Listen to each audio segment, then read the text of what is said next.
계속해서 요한계시록 강의 두 번째 말씀입니다. 볼지어다 구름을 타고 오시리라. 이 제목을 가지고 은혜를 나누길 원합니다. 요한계시록에는 찬양이 많습니다. 오늘 또 아멘이 두 번이나 이렇게 나와 있죠. 우리가 보통 CCM 찬양 중에 요한계시록의 내용들이 사실은 많이 들어가 있습니다. 영광, 존귀, 권능, 어린 양, 거룩, 보좌, 모든 단어들은 이 요한계시록에서 근거를 하고 있습니다. 그러니까 요한계시록 결국은 승리와 영광이거든요. 승리와 영광과 관련된 찬양들은, 그런 CCM들은 대부분 다 요한계시록에 근거하고 있다 이렇게 볼 수가 있습니다. 이러다 보니까 기존 어떤 복음서나 성경에서 얘기하고 있는 어떤 그 하나님의 모습보다 좀 다른 하나님의 모습, 하나님의 이름, 어떻게 보면 또 하나님의 본질이 또 새롭게 이렇게 밝혀지고 계시가 되기도 합니다. 그 중에 대표적인 게 이 알파와 오메가입니다. 알파와 오메가의 하나님 이렇게 부르죠. 8절입니다. 나는 알파와 오메가라, 이제도 있고 전에도 있었고 장차 올 자의 전능한 자라. 이게 지금 성부 하나님을 향한 찬양입니다. 그런데 이 찬양은 동일하게 예수님에게도, 예수 그리스도에게도 이렇게 같이 향한 그 찬양이기도 합니다. 계시록 22장 12절과 13절에 이렇게 얘기합니다. 보라, 내가 속히 오리니 나는 알파와 오메가요, 처음과 마지막이요, 시작과 마침이라. 그러니까 성부 하나님에게도 또 예수님에게도 동일하게 알파와 오메가의 하나님 이렇게 부르고 있습니다. 이 알파라는 건 여러분이 보통 알파벳 할 때 그 알파가 헬라에서 나왔습니다. 근데 A, B, C, D죠. 이렇게 보면. 근데 첫 자가 A죠. 그처럼 헬라 첫 자가 알파로 시작합니다. 첫 문자죠. 그리고 제일 마지막 문자가 영어에서는 G, Z라고 옛날 Z 했는데 헬라어에서는 오메가입니다. 오메가. 그러니까 알파와 오메가는 처음하고 끝 글자를 이렇게 상징한다 이렇게 볼 수가 있어요. 그러니까 알파의 하나님이란 결국 뭘까? 다른 게 아니고 만물의 창조주 되심을 말합니다. 우주와 역사의 시작이 바로 하나님도 시작이 됐으니까요. 알파의 하나님 바로 창조주 되신 하나님을 얘기하죠. 모든 만물과 모든 권력과 모든 인간을 만드신 하나님.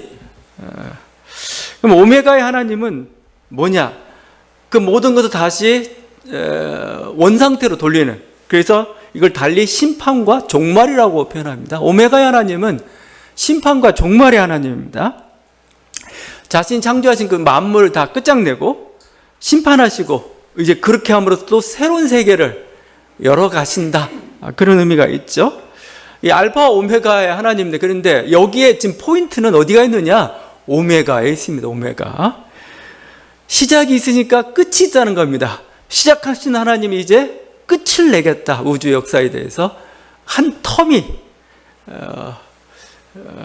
불교등의 한 겁이라고 얘기할 수가 있을지, 한 겁도 아니죠. 하여튼 그런 한 겁과 같이 뭔가 시작됐던 게 이제 완전히 끝장을 내고 다시 새로운 세계를 열어간다. 그래서 오메가에 사실은 포인트가 있습니다.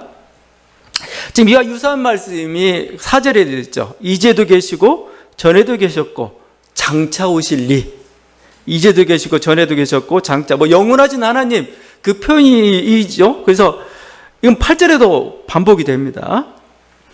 이제도 계시고, 이건 이제 헬라 원어 쪽을 많이 봐야 되는데, 이제도 계시고는 현재입니다. 현재 지금 다스리시고 통치하시는 그 하나님을 보여주십니다. 전에도 계셨고는 과거에 계셨던 하나님, 과거 역사를 만드시고 이렇게 이 섭리에 오셨던 그 하나님, 과거도 주인이셨던 그 하나님. 이제 또 중요한 건 세 번째입니다. 장차 오실 리인데, 장차 오실 리는 미래 하나님을 가리키는 것 같죠? 근데 이것도 원어를 보게 되면 미래형을 사용하지 않고 있습니다. 미래형을 사용하는 게 아니고 그냥 현재형을 사용합니다. 현재형. 근데 이 장차라는 말은 없어요. 원문에. 장차 오실 일이 된 장차란 말은 없어요. 그냥 보면은 오시고, 그러니까 헬라어는 현재형이 현재 진행도 같이 들어가 있습니다. 오시고 계시는 하나님입니다. 오시고 계시는. 그러니까 그 뭐냐면 먼 미래를 얘기하는 게 아니고 임박한 모습입니다. 지금 오는데 저기서 지금 오고 계셔요. 저 프로지오 아파트 입구 밖에 지금 막 오시고 계시는 그 하나님입니다. 그 오시고 계시는 하나님. 지금 이제 곧 우리 교회 문으로 이렇게 들어오시려는 그런 모습이 바로 오실 이라고 표현되어 있는, 먼 미래가 아니라는 거야. 임박했다는 표현입니다. 오시고 계시는. 지금 코앞까지 오신 거죠. 지금 교회 상은 박해가 있습니다. 지금 악이 막 준동하고 막 힘을 발휘하고 어둠이 짙은 것 같아요. 그래서 우리는 막 여기서 무너질 것 같고 뭔가 항복해야 될 것 같고 그렇습니다. 근데 예언자의 눈은 뭐예요? 지금 저 멀리 지금 대군을 이끌고 오고 계신 하나님 모습이 보인 겁니다. 저기 오시는 분 지금 오고 계셔. 저분이 천군 천사와 함께, 천군 천사는 대군들입니다. 대군들을 이끌고 지금 이게 핍박받고 있고 지금 악의 세력에서 고통받고 있는 이 땅을 해방시켜 지금 오시고 있는 겁니다. 그 모습이 막 손에 잡힐 듯이 보인다. 이 표현이 바로 이 장차 오시려고 표현되어 있는. 그래서 예언자들은 환상가들입니다. 환상가. 그러니까 여러분 요한복음을 좀 읽을 때 그 예언자들이 가지고 있는, 예전엔 점잖게 그 상상력이라는 표현을 썼어요. 예언자들은 좀 부황부황합니다. 부황부황해요. 왜 부황부황하냐면 마치 막 눈앞에 보여요. 눈앞에 지금. 그러니까 먼 미래로 보이는 게 아니고 마치 현실처럼 보여요. 이 사람들이 예언자들입니다. 그러니까 악을 보더라도 보여요. 악이 작게 보이는 게 아니고 이 악이 커져가지고 결국 어떤 악이 될 건가 그 미래를 보는 사람들이, 그러니까 조그만 악에도 막 몸서리치는 사람들입니다. 몸서리치는 사람.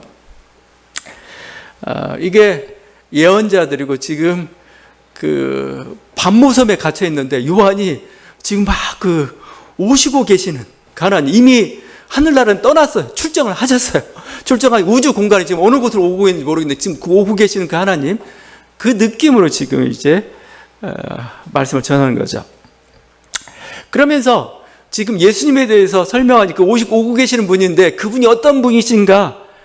충성된 증인이라 표현하십니다. 충성된 증인이라고 표현할 때는 너희도 똑같이 충성돼야 된다는 거죠. 지금 충성된 증인도 살아야 된다는 그런 의미가 내포되어 있죠. 이 증인이라는 단어는 마르티스입니다. 마르티스. 근데 이 마르티스 영어는 마터죠. 마터인데 이게 순교자라는 의미도 있어요. 원뜻은 그냥 증언하다입니다. 증언하는 자들입니다. 증언하는 자들. 근데 이게 순교자가 되어버렸어요. 순교자의 뜻도 가지고 있죠. 초대교회는 그렇죠. 뭐 12사도가 있었지만 전설에 하면 12사도가 전부 다 하나같이 다 순교를 당하죠. 십자가에, 아니 십자가에 거꾸로, 아니면 X자 십자가에, 아니면 뭐 멀리 갔다가 뭐 인도에서 뭐 여러 가지 어떤 전설들을 가지고 있는 공통적으로 다 순교를 다 당했습니다. 뭐 선교사, 뭐 제자들 다 마찬가지입니다. 그래서 이 증언자가 동시에 순교자를 뜻하게 됐어요. 예수의 증언자는 다 죽었으니까 대부분 다. 그래서 증언자가 순교자라는 의미와 같이 사용이 되고 있습니다. 마르티스가 증언자인데 그냥 순교자로 이렇게 번역되기도 하고 막 그래요. 거기 예수님이 대표적인 순교자죠. 예수님은 십자가에 달려 돌아가신 순교자. 그러니까 우리는 막 대속만 생각하는데 그게 아닙니다. 거기 죽은 자, 그를 찌른 자라고 했죠. 찌른 자. 창으로 찔렀어요. 허리에 구멍이 났는데 이게 뭐요? 순교의 흔적이죠. 순교의. 우리의 순교자의 모범이신 예수 그리스도. 너희가 박해 때 지금 뭐예요? 지금 똑같이 뭐 예수님처럼 충성된 증인으로 살아야 된다는 거예요. 그래서 결국 뭐예요? 너희 목숨까지 내어놓고 배교하지 말고 아까 투쟁하라는 겁니다. 실제적으로. 지금 우리 대군이 오고 있어요. 대군이 오고 있는데 여기서 내가 변절한다든가 내가 여기 타협하면 어떻게 되죠? 그분이 오셔가지고 어떻게 해요? 니네 그냥 거기 심판을 받는 거죠. 막 그분이 막 오고 있는데 지금 막 지금 성이 무너지게 생겼다고 해서 하는 말이죠. 야, 조금만 참아. 조금만 참아. 우리가 승리해야죠. 지금 이렇게 전하고 있죠. 여기 끝까지 목숨 걸고 싸워야죠. 그게 순교가 돼버렸습니다. 증언자가 순교자가 되었던 게 초대교회였고, 이후에 교회가 전파된 현장에 있었던 게 그런 순교의 역사죠. 근데 제가 나중에 좀 볼 텐데, 사실 이 초대교회 대대적인 박해가 처음부터 있었는데 그렇지는 않았어요. 지금 지역적인 박해가 있습니다. 네로 황제에 의해서 로마 지역의 일부 지역의 박해. 지금 요한은 지금 반모섬에 있지만 에베소 중심의 그 아시아 지역의 부분적인 박해가 있었던 거죠. 대대적인 박해는 3세기부터 시작됩니다. 3세기 중엽부터 시작이 됩니다. 그래서 막 전국적인 박해, 이제 예수를 믿는다는 이유 때문에 박해를 받는 일들이 발생을 했던 거죠. 그때 그 초대 교부 중에 터툴리안이라는 사람이 있습니다. 터툴리안이 하도 박해를 많이 받고 순교를 많이 당하고 하다 보니까 이런 말까지 했습니다. 너희들은 우리들을 십자가에 매달고 고문하고 때리고 죽이라. 너희들이 하는 짓이 극심할수록 우리들은 더욱더 큰 효과를 거둔다. 참으로 순교자의 피는 그리스도교의 씨앗이다. 순교자의 피는 그리스도교의 씨앗이다. 정말 그렇게 돼버렸어요. 순교자의 피가 흘린 곳마다 뭐예요? 교회가 섰어요. 그리고 더 융성해지는 기이한 일들이 이렇게 발생을 했던 거죠. 이게 엄청난 일들입니다. 이게 엄청난 순교자의 피. 그래서 우리도 그렇습니다. 신사참배 때 신사참배 거부하고 이 순교자의 길을 갔던 그 집안 사람들은 달라요. 집안 사람들은 뭐 그게 2대 손이건 3대 손이건 되건 가끔 제가 예전에 있던 교회 보게 되면은 딱 왔는데 범상치 않아 신앙이 딱 보니까 우리 손양원 목사님의 몇 대 뭐 직계도 아니에요. 사촌이래요. 근데 이렇게 떨어지는 그런데도 범상치 않아요. 왜냐하면 순교자의 피가 가진 놀라운 그 힘입니다. 예전에 그 그리스 지역에 이렇게 여행을 갔던 적이 있습니다. 그러면 간 사람들이 보통 뭐 아테네를 이렇게 방문하지만 또 가는 곳이 메테오라라는 곳을 방문해요. 메테오라가 절벽 수도원입니다. 옛날 007 영화에도 등장하기도 했는데 깎아지는 절벽 같은 데가 여러 군데가 있는데 그 꼭대기마다 다 수도원을 다 세워놓고 거기서 이제 수도를 하고 그랬던 것이죠. 근데 그 중에 그 대메테오라 수도원이라고 가장 본산지와 같은 그곳인데 그곳에 가니까 그곳에 벽화 같은 거 이런 것들이 성화 같은 게 많이 있습니다. 보통 순교 당하는 장면들. 왜냐하면 그리스도 오랜 세월 이슬람 통치 아래 있었기 때문에 순교에 대한 게 굉장히 자기들 현실적인 이야기였죠. 거기 보면 뭐 화형, 참수형, 매질형, 압사형, 사지절단형, 십자가형 등 순교 방법 아주 다양합니다. 그 중에서 좀 감동을 받았던 제가 그 순교 성화가 하나가 있었는데 그 얼음판인데 아주 추운 겨울에 얼음판인데 그 얼음판 위에 40명의 그 신앙인들의 옷을 다 벗고 이제 얼음판 위에 이렇게 서 있습니다. 그리고 한쪽은 이게 난로가 이렇게 난로 이렇게 조그만 그 공간 같은 거 놓고 거기다 난로가 펴져 있는 그곳이 있습니다. 그래서 여기서 배교하면은 살 수 있어요. 배교하면 이 따뜻한 곳으로 보내겠다. 그 중에 한 사람이 그냥 그걸 못 견디고 이제 그 난로 그쪽에 있는 공간으로 피신한 장면이 그려져 있고, 근데 또 한 사람의 모습이 그려져 있는데 그 한 사람은 붉은 망토를 덮고 있는데 역시 발가벗은 모습이었습니다. 어떤 일이 있었냐면 한 사람이 그렇게 피했는데 나머지 39명 그 자리를 지키고 있는 겁니다. 그 모습에 감동이 돼가지고 이 사람도 원래 신앙인이었던 모양이죠. 그 군인이 보여요. 자기도 여기에 합류하겠다고 이제 옷을 벗고 이제 참여한 겁니다. 그래서 결국은 40명이 다 얼어 죽는 순교를 했습니다.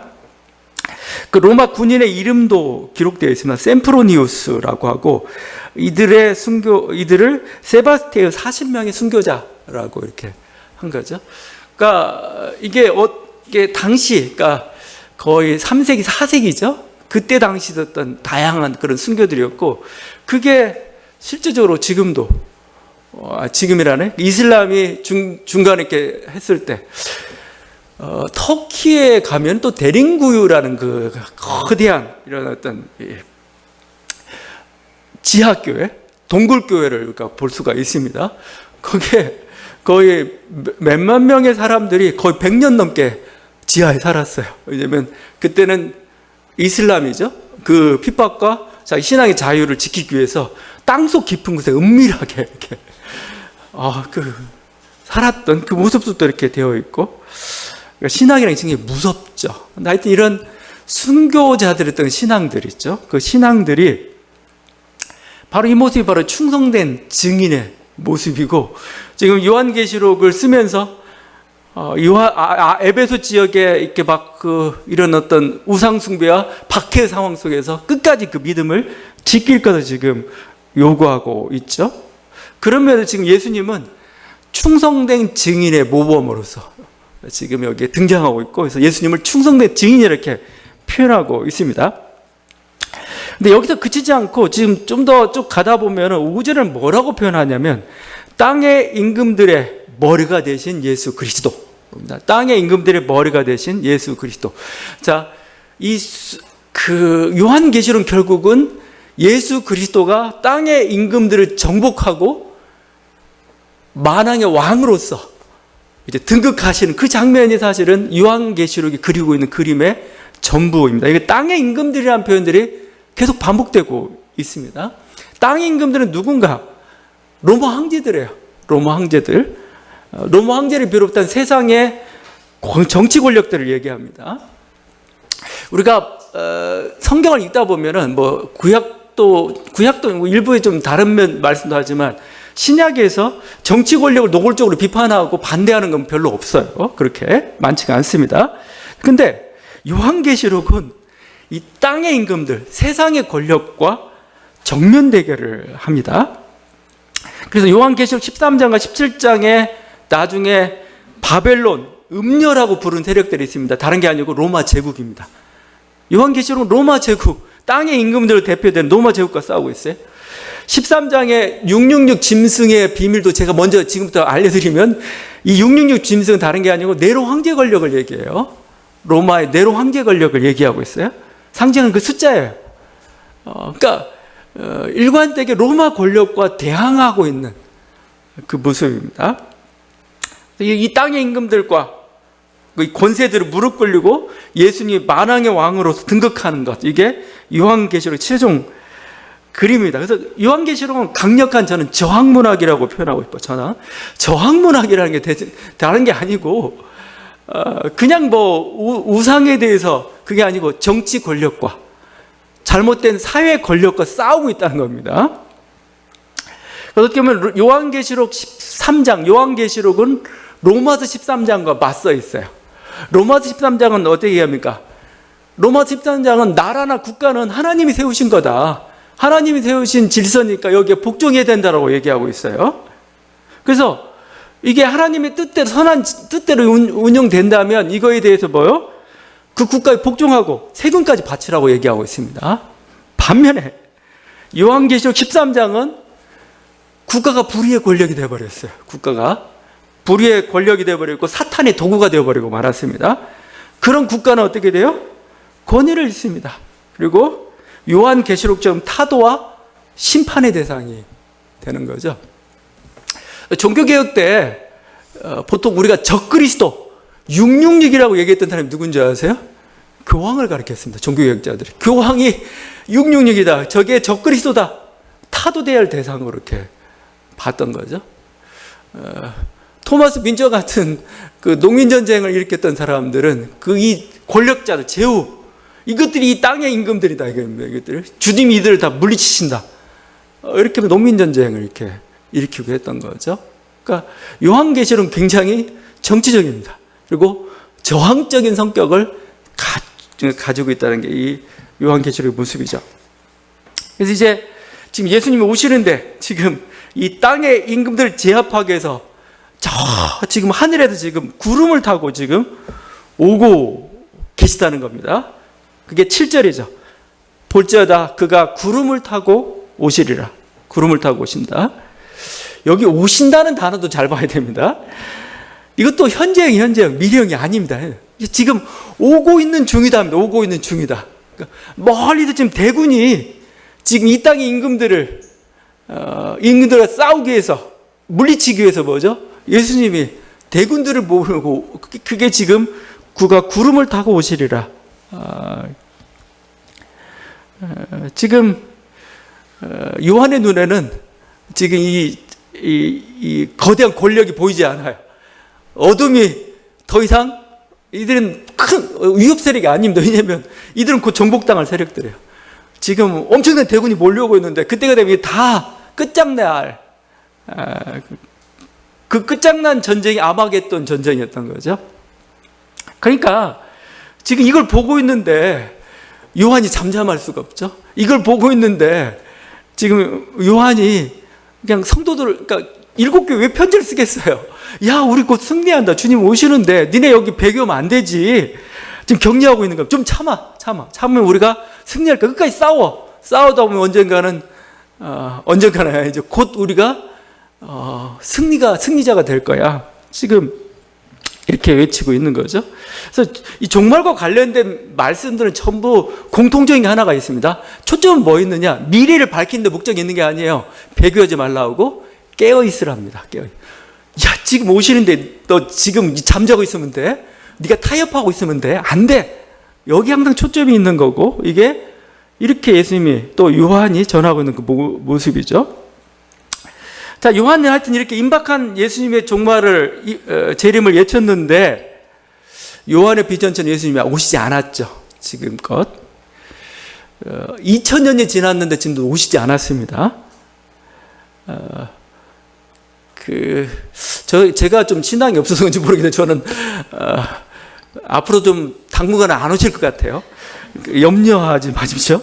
그런데, 한국교회에서는 이상하게, 야, 주님 지금 내일이라도 오실 수 있어. 이런 신앙을 얘기해야 굉장히 신앙 좋은 사람처럼 생각을 해요. 저처럼 얘기하면 너 이상한데? 이렇게 봐요.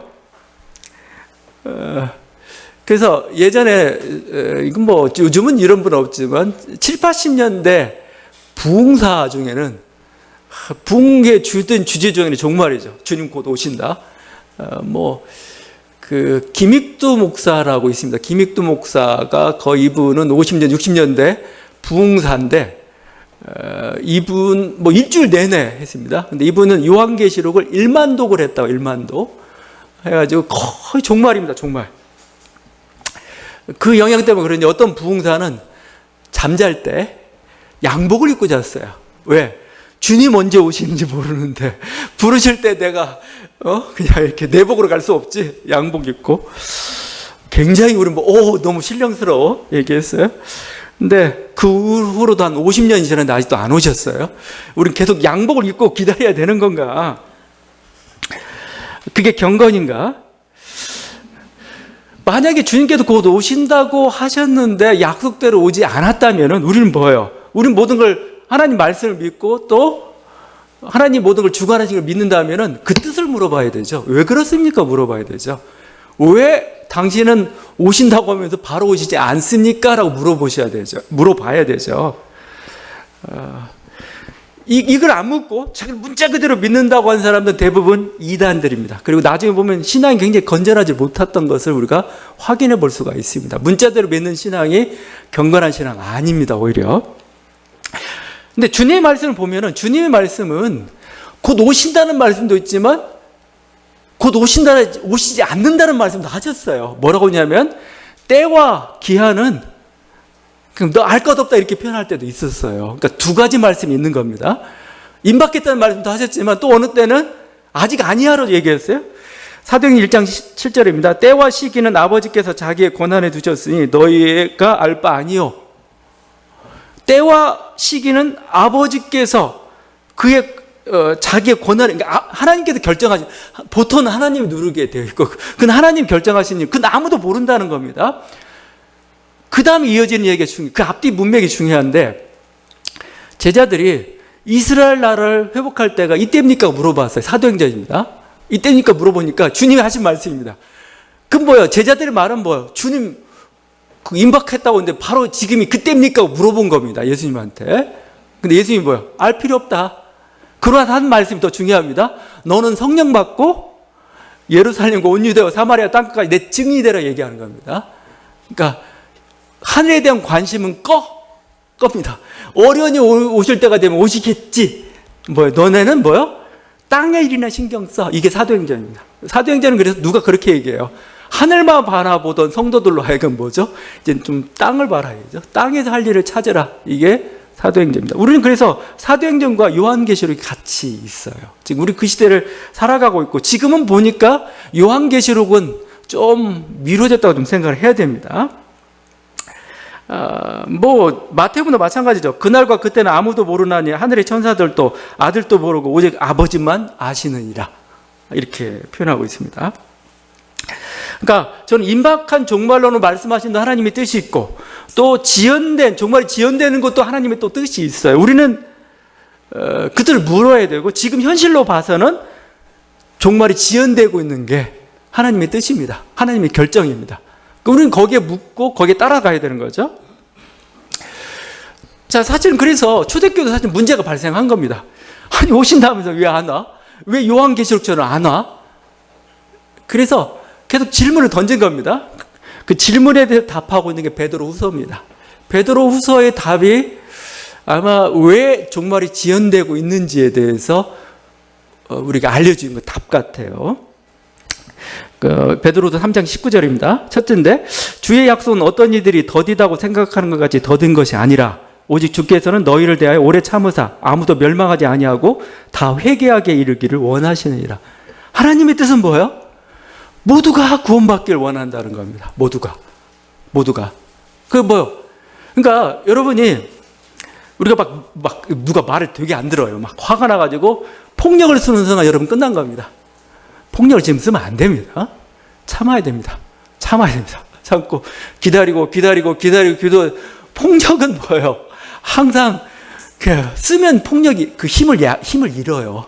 그냥 간직하고만 있어야 됩니다. 너 그럼 맞아라는 꼭 위압감 속에서 있을 때 쓰는 순간 폭력은 힘을 잃어버리고 말아요. 마치 그와 같이, 그러니까 주님은 빨리 좀 돌아와라. 빨리 생명의 길을 선택하기를 원하는 거예요. 우리가 모두가 다 구원받기를 원하는 겁니다. 그래서 함부로 주먹을 휘두르지 않으세요. 하나님은 그걸 뭐라고 표현? 하나님의 인내라고 표현합니다. 하나님의 인내. 안 때리십니다. 주먹을 휘두르지 않으세요. 돌아오라 합니다. 돌아오라. 계속 하소연하고 있어요. 그 탕자가 돌아오기를 그냥 아버지 하염없이 기다린 것처럼 계속 돌아오라 이렇게 있는 거죠. 마태복음도 마찬가지입니다. 천국 복음이 모든 민족에 증언되기 위하여 온 세상에 전파되리니 그제야 끝이 오리라. 여러분이 이렇게 종말을 빨리 맞고 싶지 않아요. 그럼 뭐죠? 복음을 안전하면 됩니다. 지금 저쪽은 안전하고 왜냐하면 주님은 그쪽마저도 복음을 듣고 돌아오기를 원하는, 제가 이제 농담처럼 얘기한 거지만 주님은 인간뿐만 아니고 모든 세상 만물이 구원받기를 원하세요. 그래서 모든 세상 만물이 뭐죠? 여호와라는 지식으로 가득해가지고 충만해가지고 모두가 다 생명의 충만함을 이루기를 원하시는 게 하나님의 뜻입니다. 하나님은 언제 오실까? 더 이상 이 세상이, 이 우주가 이 생명의 뜻을 감당하지 못할 때, 안 되겠구나. 그때는 오실 수밖에 없는, 이건 안 되겠다. 이건 다 풀어 헤쳐야 되겠구나. 그 결정이 되는 그 순간에 오시지, 그 전까지는 희망을 가지시고 참으십니다. 이게 베드로서가 얘기하는 그 말씀인 거죠.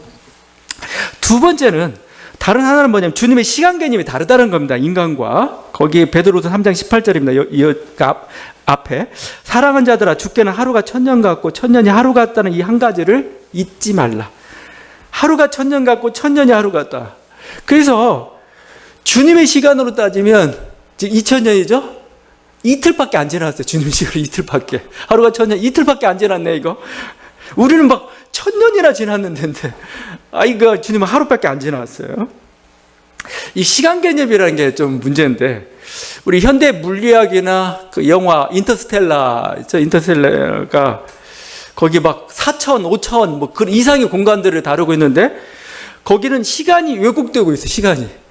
과거와 현재가 공존을 합니다. 과거와 현재가 공존하죠. 우리가 4차원 이상의 공간에서는 미래도 같이 섞여 있을 수도 있는 그런 곳이 돼버리고, 심지어는 뭐죠? 이 시간 개념이 달라요. 여기는 짧은 한순간인데, 블랙홀 안에서의 시간은 짧은 한순간인데, 바깥은 막 수백 년이 지나가, 그러니까 엄청난 시간이 지나가 있고, 시간이 길이가 달라요, 지금. 혹시 지금 요한이나 예수님은 바로 그걸 봤는지도 몰라요. 그 미래를 봤는데, 그냥 무시간적인 어떤 시간에 그게 넘어선 그 초월적인 미래를 봤던 거죠. 그 하나님 나라를 봤던 거고, 그 본 거, 정말 눈앞에 보이도 봤어요. 그래서 지금 얘기하고 있는 거죠. 근데 그 사이에는 엄청난 시간이 지금 있다는 것, 지연되고 있다는 것. 그랬던 거예요. 저는 이걸 그래서 거룩한 착각이라고 부르고 거룩한 착각. 거룩한 착각이라는 게 뭐냐면, 이건 아직 안 왔기 때문에 잘못 안 갑니다. 그런데 그게 또 선한 효과들을 가지고 왔어요. 그죠? 우리가 종말이 임박했다는 순간 뭐죠? 정신을 바짝 차리죠.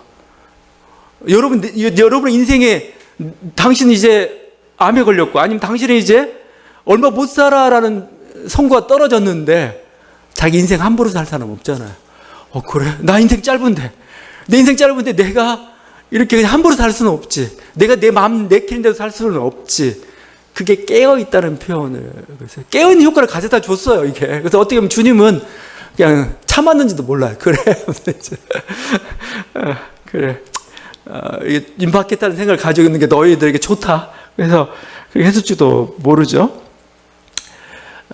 우주의 종말은 언제일지 몰라요. 그런데 여러분의 인생의 종말은 얼마 안 남았잖아요. 항상 대기 상태입니다. 항상 진짜 대기 상태예요. 언제인지 몰라요. 나의 인생의 종말, 나의 뭐죠? 이제 그 죽음의 명부를 들고 오고 있는 저 죽음의 사자는 가까워왔어요. 오고 있어요. 지금 오고 있습니다. 어느 정도인지는 조금 좀 차이는 있을지 모르겠지만 지금 오고 있어요. 지금.